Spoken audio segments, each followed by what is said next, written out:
What's going on, guys? Mr. Allen here, and we're about to factor this polynomial completely, right? Not just partially. Not going to do a half job, right? I'm going to do the whole thing. All right. So if we want to factor this, now we got a trinomial, which is lovely, but it's a degree of 4. Ooh. All right. So what the heck do we do? Well, we can actually treat this kind of like a quadratic and do like AM method with it. So it multiplies to -9 and adds to 8. Well, that would be positive 9 and -1, right? What multiplies to -9 and adds to 8 is going to be 9 and -1.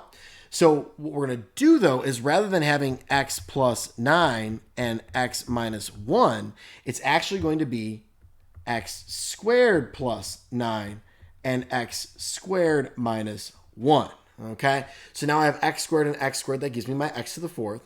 The 9 and -1 gives me that -9 when I multiply it. And then my middle, my inner and outer terms, 9x squared and -1x squared, add up to the 8x squared, right? So this checks out. It's all good. A little strategy that we can use, a little side math over there, right? You could do U substitution. Some people do that. I think it's a little overkill in this particular type of problem.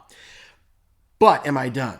So factor the polynomial completely, right? I got to factor it completely. Can I factor x squared plus 9? No. There's no such thing as a sum of two squares where we can factor it. But there is a difference of two squares. And x squared is a perfect square. 1 is a perfect square because 1 times 1 is 1, or the square root of 1 is 1. It's a nice number, right? It's a difference. So what I can do is I'm going to leave the x squared plus 9 the same, but x squared minus 1 becomes x minus 1 and x plus 1, or x plus 1 and x minus 1. The order there doesn't matter because this is multiplication, and multiplication is commutative.